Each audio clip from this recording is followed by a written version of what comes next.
नमस्कार दोस्तों, मैं पंकज वर्मा आप सभी का स्वागत करता हूं। आज हम आप लोगों से बात करेंगे इन्फ्लेशन के बारे में। इन्फ्लेशन, जिसको हिंदी में कहते हैं मुद्रास्फीति। तो जैसा कि इस फिगर से आप देख रहे होंगे कि ये क्या कह रहा है।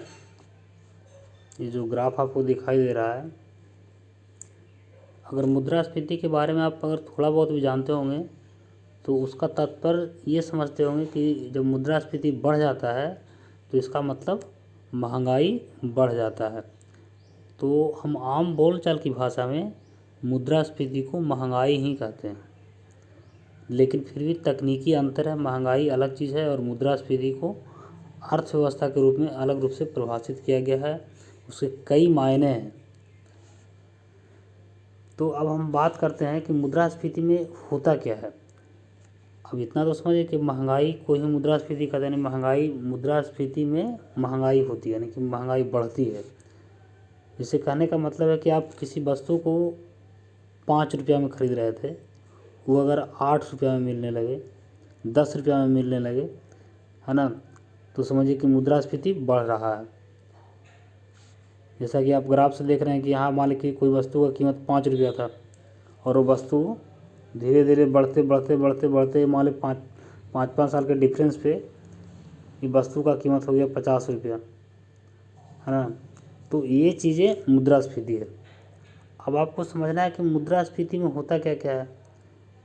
तो सिर्फ वस्तु का कीमत नहीं बढ़ता है, सेवा का भी कीमत बढ़ता है। सेवा कहें तो जैसे मान लीजिए आप ट्यूशन पढ़ते थे कहीं, जहाँ ट्यूशन जो है 100 रुपया में पर मंथ फ़ी देते थे, अब वो फ़ी जो है बढ़ करके हो गया 150 रुपया।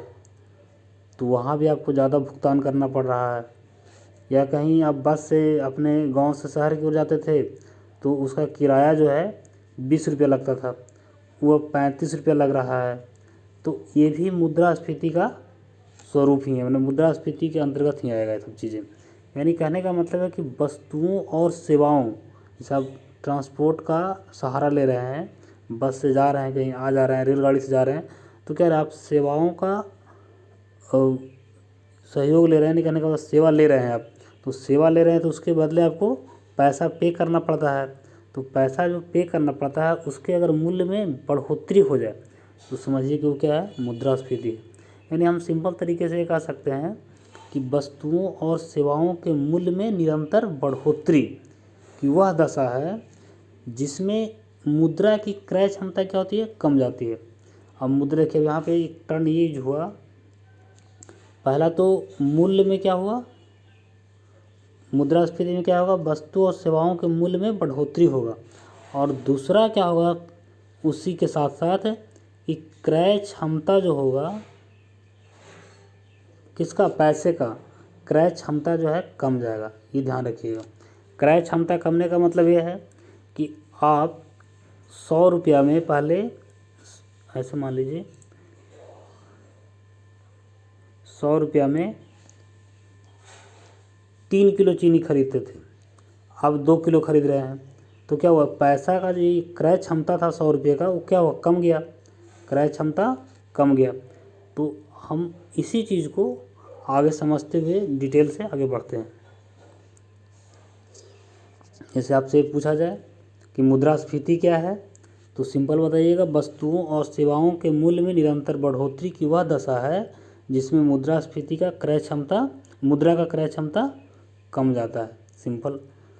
अब देखिए, क्रय क्षमता जब कमता है मुद्रा का, तो कुछ मुद्राएं जो जिसका वैल्यू कम होता है उसको क्रय मतलब बाज़ार से बाहर कर दिया जाता है, जैसे परिचालन से उसको बाहर कर दिया जाता है। जैसे हम उदाहरण के तौर पर लें तो 25 पैसे का सिक्का, इसको जो है 30 जून 2011 को इसको परिचालन से बाहर कर दिया गया। हालांकि अभी 50 पैसे का सिक्का जो है सरकार द्वारा परिचालन से बाहर नहीं किया गया है, लेकिन लोगों द्वारा बाहर जरूर कर दिया गया है ना। तो यहाँ पे आपको ये समझना है कि जब मुद्रा का क्रय क्षमता शून्य हो जाए, जैसे आपको उस मुद्रा से बाज़ार में कुछ भी नहीं मिले। जैसे पहले 5 पैसे का सिक्का चलता था, 10 पैसा का सिक्का चलता था, है ना, 20 पैसा का सिक्का चलता था, 25 पैसा का सिक्का चलता था। तो जैसे आप लोगों में से बहुत सारे लोग तो 5 पैसा, 10 पैसा और 20 पैसा का सिक्का देखे नहीं होंगे, मतलब चलते हुए ऐसे देखे होंगे लेकिन उसका यूज नहीं किए होंगे। 25 पैसा का किए होंगे शायद। तो कहने का मतलब ये है कि अब यदि 5 पैसा में बाज़ार में कुछ भी नहीं मिल रहा है तो उसको क्या कर दिया जाता है, परिचालन से बाहर कर दिया जाता है। उसी प्रकार से 25 पैसा के सिक्का से बाज़ार में कुछ भी नहीं मिल रहा है, एक टॉफ़ी भी नहीं मिल रहा है, तो उस स्थिति में इसको परिचालन से बाहर कर दिया जाता है। तो ये चीज़ आपको समझना है कि उसका क्रय क्षमता कम जाता है। मुद्रास्फीति में क्या होता है, मुद्रा का क्रय क्षमता कम जाता है। अभी हम इस पे बात करें कि भारत में जो सबसे छोटी मुद्रा है वो 50 पैसा का सिक्का है। सबसे छोटी मुद्रा 50 पैसा का सिक्का है जो 10 रुपये के भुगतान तक ही मान्य है। यानी कि आप किसी भी व्यक्ति को 50 पैसा का सिक्का 10 रुपया तक ही दे सकते हैं, है ना, 10 रुपया तक ही दे सकते हैं। तो ये चीज़ें आपको याद रखना कि 50 पैसा का सिक्का जो है अभी वो तो आपको पता है लेकिन चलता नहीं है, लोग लेते नहीं हैं, देते नहीं हैं, है ना। लेकिन अभी सरकार की तरफ से ऐसा गाइडलाइंस नहीं जारी किया गया है, इससे 50 पैसा या इसका उन्मूलन नहीं किया गया है, इसका उसको परिचालन से बाहर नहीं किया गया है। अब ये सरकार की तरफ से चल रहा है। अब आपको एक चीज़ ये समझना है, आप इसे देखते हो कि सिक्का का आकार जो होता है उसको हमेशा टाइम टू टाइम छोटा कर दिया जाता है। जैसे 1 रुपये का सिक्का था, आज से जो 15 साल पहले 1 रुपये का सिक्का था उसका साइज़, और अभी जो 2018, 19, 20 इस सब में जो सिक्का बना है उसका साइज़ काफ़ी डिफरेंस आपको दिखता होगा, है ना। तो सिक्का का मूल्य जो है, सिक्का का जो आकार है वो छोटा क्यों कर दिया जाता है ना। तो उसका कारण है कि सिक्का का मूल्य जो होता है उसमें प्रयुक्त धातु के मूल्य के या तो बराबर होगा या धातु के मूल्य से कम होगा। अब सिंपल एक बात समझिए ऐसे इसको, यदि मान लिया जाए कि 100 सिक्का है और धातु का मूल्य जो है भी 100 रुपये किलो है, लेकिन 100 रुपये किलो है धातु का मूल्य है, और अगर 60 सिक्का ही अगर 1 किलो हो जाए, 60 सिक्का ही 1 किलो हो जाए, तो उस स्थिति में आदमी क्या करेगा कि सिक्का को सिक्का के रूप में नहीं चलाएगा, उसको किलो के भाव से बेच देगा, है ना। उसको धातु के रूप में बेचना शुरू कर देगा। यानी कहने का मतलब है कि उसको सिक्का के रूप में आदमी यूज नहीं करेगा। तो उस हिसाब से क्या किया जाता है कि सिक्का का जो आकार है वो सरकार छोटा कर देती है उसको, है ना। छोटा करने से क्या होता है कि वो बैलेंस्ड रहता है ना। तो ये चीज़ आपको समझना है कि सिक्का के मूल्य को उस सिक्का का जो आकार है वो छोटा क्यों किया जाता है। तो उसमें आपको सही तर्क देना होगा कि सिक्का का जो मूल्य होना चाहिए उसमें प्रयुक्त धातु से या तो कम होना चाहिए या उसके बराबर होना चाहिए, है ना। तो ये चीज़ आप समझ गए होंगे। अब इसके आगे मोस्ट इम्पॉर्टेंट चीज़ जो परीक्षा में बहुत बार पूछा जाता है कि मुद्रास्फीति का प्रभाव, प्रश्न में ऐसे दे दिया जाएगा कि निम्न में किस पर मुद्रास्फीति का नकारात्मक प्रभाव पड़ेगा या किस पर सकारात्मक प्रभाव पड़ेगा। तो ये चीज़ आपको समझना है, बहुत आसान है, लेकिन आप समझने का प्रयास करेंगे तो बहुत आसानी तरीके से समझ जाएंगे। तो चलिए बारी बारी से हम बात करते हैं इन सब चीज़ों पे। तो इसमें पहला है गरीबों पर, मुद्रास्फीति का गरीबों पर क्या प्रभाव पड़ेगा। तो इसका क्या होगा, उपभोग प्रभावित होगा। कैसे होगा, इसको उदाहरण से समझते हैं। मान लिया कोई दिहाड़ी मजदूर है, वो 500 रुपया पर डे कमाता है ना। अब इसमें वो जो है काफ़ी खुशहाली से चावल खरीद रहा था, दाल खरीद रहा था, और भी जो उसकी आवश्यक वस्तुएं हैं वो खरीद के अपना खा पी रहा था, कुछ इसमें से 150 बचा भी रहा था, है ना। तो ये हुआ क्या कि अगर मुद्रास्फीति हो जाएगा तो जो सामान, जैसे मान ली सरसों का तेल वो 80 रुपये केजी खरीद रहा था, अब वो 150 रुपये केजी खरीदेगा, तो जाहिर सी बात है उसका इनकम तो 500 रुपये ही है, लेकिन उसका खर्च क्या हो गया है, बढ़ गया है। तो उस स्थिति में क्या करेगा कि वो जहाँ तेल 1 केजी महीना में खर्च करता था उसको कम कर देगा, वो जो है आधा केजी कर देगा, हाफ केजी कर देगा, या बहुत कहने का मतलब या जो बचत कर पाता था कुछ ऊपर प्रतिदिन 50 रुपया 100 रुपया बचा पाता था वो फिर बचा नहीं पाएगा। तो कहने का मतलब है कि उसका उपभोग प्रभावित होगा, उस पर निगेटिव इम्पैक्ट पड़ेगा। आपसे पूछा जाए कि मुद्रास्फीति का प्रभाव गरीबों पर क्या पड़ेगा, तो उस पर निगेटिव इम्पैक्ट पड़ेगा। सिंपल ये चीज़ समझ गए होंगे। दूसरा है कि अमीरों पर क्या प्रभाव पड़ेगा, ये चीज़ समझिए। अमीरों पर क्या प्रभाव, उस पर नगण्य प्रभाव पड़ेगा। या तो मतलब कहने का मतलब उस पर कोई ज़्यादा खास प्रभाव पड़ने वाला नहीं है। जैसे क्योंकि आज मान लिया किसी के पास पैसा है तो कोई ज़मीन का टुकड़ा खरीद लिया 1 लाख रुपया में, मुद्रास्फीति बढ़ा, 1 लाख रुपये में कोई ज़मीन का टुकड़ा खरीद लिया, मुद्रास्फीति भी बढ़ गया, तो होता क्या है कि उस स्थिति में उसके पास जो अधिशेष संपत्ति होते हैं, सरप्लस जो संपत्ति होता है उसका मूल्य भी तो बढ़ जाता है। जैसे वो 1 लाख में एक ज़मीन का टुकड़ा खरीदा था, ये ज़मीन का दाम भी हो गया 3 लाख। तो कहने का मतलब है या उसके पास इतना बैंकों में बचत होते हैं, मैंने अपना एक जमा पैसा रखता है कि वो मुद्रास्फीति के बढ़ने का प्रभाव उस पर नगण्य टाइप का पड़ता है। यानी कहने का मतलब वो एक सोना खरीद लिया 5 भरी, है ना, 1 लाख रुपये का सोना खरीद लिया 2 साल पहले, और अभी जो है मुद्रास्फीति बढ़ा तो वो जो 1 लाख का सोना खरीदा था वो 2.5 लाख का हो गया है। तो कहने का मतलब है कि इस स्थिति में ये मापा जाएगा कि इस पर जो है नगण्य प्रभाव पड़ा। मुद्रा जिस हिसाब से मुद्रास्फीति बढ़ा उस हिसाब से उसके पास जो संपत्ति है उसके मूल्य में भी वृद्धि हो गया, इसलिए उस पर कोई ज़्यादा खास प्रभाव पड़ने वाला नहीं है ना।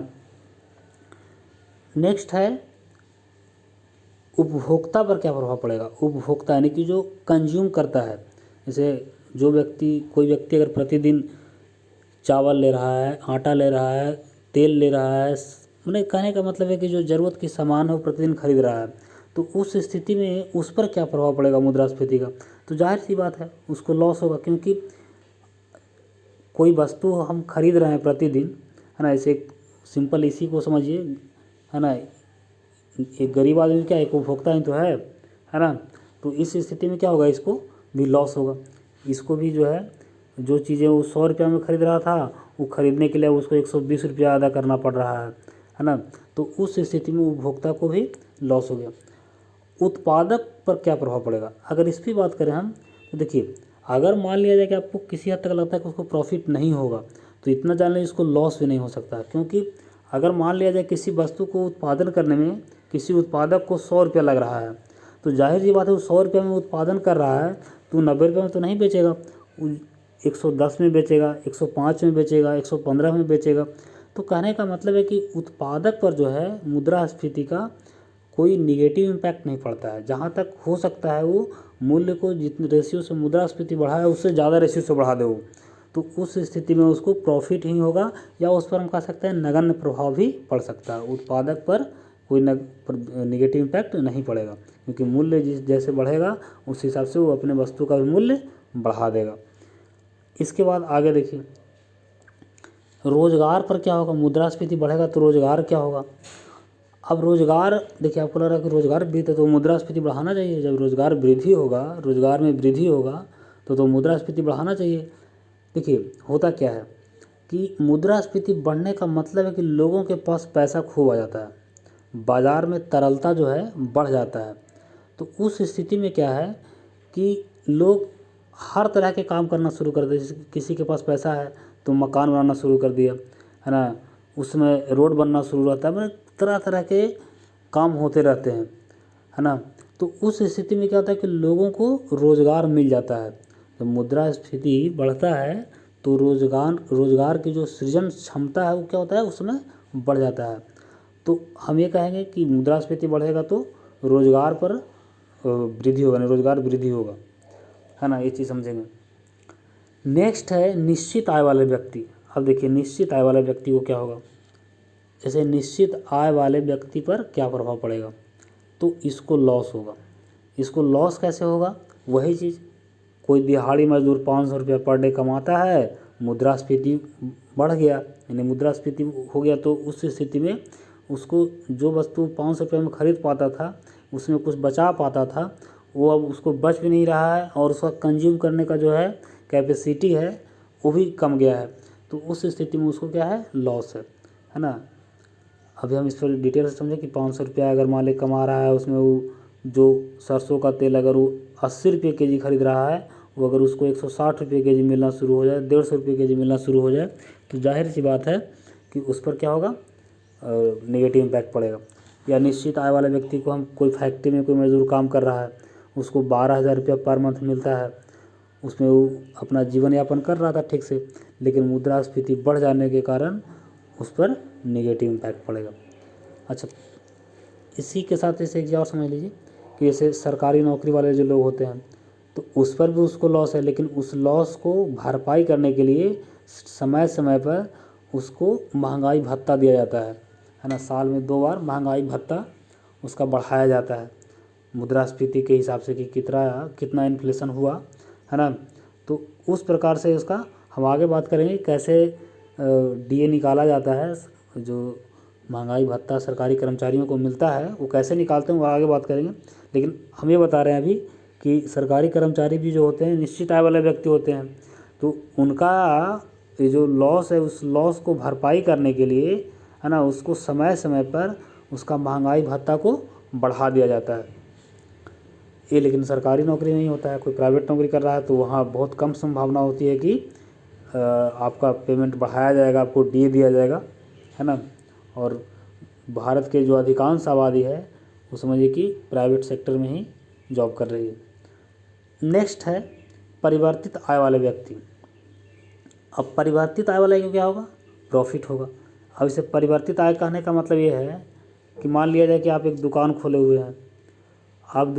हुए हैं, तो जाहिर सी बात है आप जो सामान लाइएगा बेचने के लिए उसको वो अगर बढ़ा हुआ दाम में आपको मिलेगा तो सिंपल बात है आप भी उसको बढ़ा के बेचिएगा। जैसे एक सिंपल ये उदाहरण ले लें कि कोई सब्जी विक्रेता अगर 5 रुपये किलो टमाटर ख़रीदा है तो उसको 8 रुपये बेच देगा, 6 रुपये भी बेच देगा, 10 रुपये बेच देगा किलो, है ना। लेकिन अगर वो टमाटर खुद ही ख़रीदा है 30 रुपये किलो, वो टमाटर जो है खुद ही अगर 30 रुपये किलो ख़रीदा है तो जाहिर सी बात है वो 50 रुपये से शुरू करेगा बेचना, 50 के बेचेगा, कुछ 40 के भी बेचेगा, लास्ट तक 35 के बेच बाच के ख़त्म कर देगा। तो कहने का मतलब है कि जो परिवर्तित आय वाले व्यक्ति हैं जिनका आय जो है फ्लक्चुएट करता रहता है, घटता बढ़ता रहता है, तो उस स्थिति में वो क्या करते हैं, उस पर प्रॉफिट होता है, उसको प्रॉफिट होगा, उसको लॉस नहीं होगा। क्योंकि कोई भी वस्तु मान लिया जाए कि वो महंगा दाम में लाएगा, है ना, बढ़ा हुआ मूल्य में लाएगा, तो उसको बढ़ा हुआ मूल्य में ही वो बेचेगा। नेक्स्ट समझते हैं कि मनी डेबिटर, ऋणी पर क्या प्रभाव पड़ेगा। ऋणी यानी कहने का मतलब है कि जो ऋण लेता हो, जैसे आप बैंक से लोन ले करके आप जो है एक ज़मीन का टुकड़ा ख़रीद लिए 5 लाख में।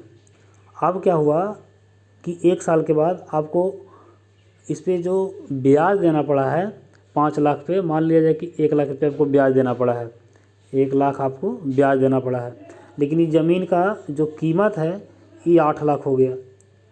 तो इस स्थिति में जो ऋणी है यानी कि मनी डेबिटर है, जो बैंक से या किसी भी सोर्स से ऋण ले रहा है, तो उस स्थिति में उसको प्रॉफिट होगा। अब देखिए ऋण कहने का मतलब है कि आप ऐसा है ना कि आप इतना इंटरेस्ट पे ले रखे हैं, है ना, गांव के साहूकारों या महाजनों से कि आपको महंगा पड़ जाएगा। हम यहाँ पे बैंक की बात कर रहे हैं, क्योंकि जो मुद्रास्फीति की गणना की जाती है वो आरबीआई के रेफरेंस आरबीआई करती है उसको। मैंने कहने का मतलब है कि आरबीआई और पूरे बैंकिंग व्यवस्था को देख कर किया था, है ना कि वो छोटे स्तर पे कोई व्यक्ति अगर 10 रुपये सैकड़ा सूद पर पैसा ले रहा है उसको ही बात नहीं कर रहे हैं। तो यहाँ पे ये है कि बैंक से अगर कोई आदमी ऋण ले रहा है तो और मुद्रास्फीति हो रहा है, तो उस स्थिति में क्या होता है कि मुद्रा का वैल्यू कम गया, तो जो ऋणी होता है उसको लाभ होता है। अब उस स्थिति में जब जाहिर सी बात है जब ऋणी को लाभ होगा तो जो ऋणदाता है यानी कि ऋण देने वाला है यानी बैंक है, तो उसको क्या होगा, उसको लॉस होगा। इसलिए लॉस होगा कि जो पैसा था, जो मूल्य, पैसा का मूल्य क्या हो गया है, कम गया, यानी कि उसका क्रय क्षमता कम गया, तो जाहिर सी बात है उसको लॉस होगा। जिससे वो 5 लाख लिया था, जिसमें वो 5 लाख लौटाया उस समय उसका क्रय क्षमता कम गया है, तो उस स्थिति में जो ऋणदाता है उसको लॉस होगा। इसके बाद किसान की बात करते हैं, किसान पर क्या इफेक्ट पड़ेगा। तो किसान भी प्रॉफिट में रहेगा। प्रॉफिट में इसलिए रहेगा कि किसान भी एक उत्पादक है। यानी वह मान लिया जाए कि किसी वस्तु को उत्पादन करता है वो, तो अगर उसका क्रय उस पर व्यय क्षमता बढ़ जाएगा, है ना, व्यय बढ़ेगा, तो उसको बढ़ा हुआ मूल्य में ही बेचेगा। हालांकि कुछ सिचुएशन ऐसे होते हैं किसानों के लिए कि उसको वहाँ पे घाटा का सौदा हो जाता है ना। जैसे कभी कभी रेट एकदम कम जाता है। मान लिया जाए कि वो प्याज का उत्पादन किया बड़े पैमाने पे, अब प्याज हो गया 2 रुपये केजी, तो जाहिर सी बात है, देखिए अगर 2 रुपये केजी हो गया तो उसको वहाँ पे काफ़ी घाटा होगा। लेकिन यही प्याज अगर उत्पादन के समय अगर 20 रुपये केजी रहे तो किसान को बल्ले बल्ले है। तो यानी कहने का मतलब है कि अगर मुद्रास्फीति होता है तो उस स्थिति में किसान को लॉस नहीं है, किसान को प्रॉफिट है ना, क्योंकि वह एक उत्पादक है। इसके सिवा एक चीज़ पर हम और बात कर लें कि बचत पर क्या प्रभाव पड़ेगा।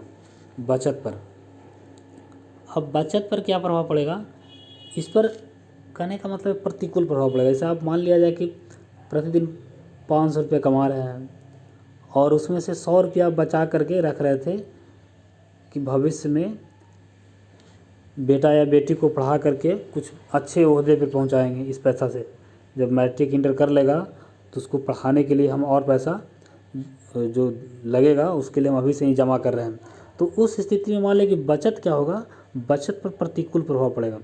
बचत पर प्रतिकूल प्रभाव पड़ने का मतलब ये हुआ कि अगर मान लिया आपके पास पैसा जो आप कमा रहे हैं वो बच नहीं रहा है और आकस्मिक कभी किसी को तबीयत ख़राब हो गया या और भी कोई जैसा ज़रूरत पड़ गया, तो उस स्थिति में क्या होता है कि आदमी जब मुद्रास्फीति बढ़ जाता है तो आदमी जो अपना पैसा बैंकों में जमा रहता है उसका भी उपभोग करना शुरू कर देता है, क्योंकि उसकी आवश्यकताएं पूरी नहीं हो पाती है जितना वो पैसा अर्न कर रहा है।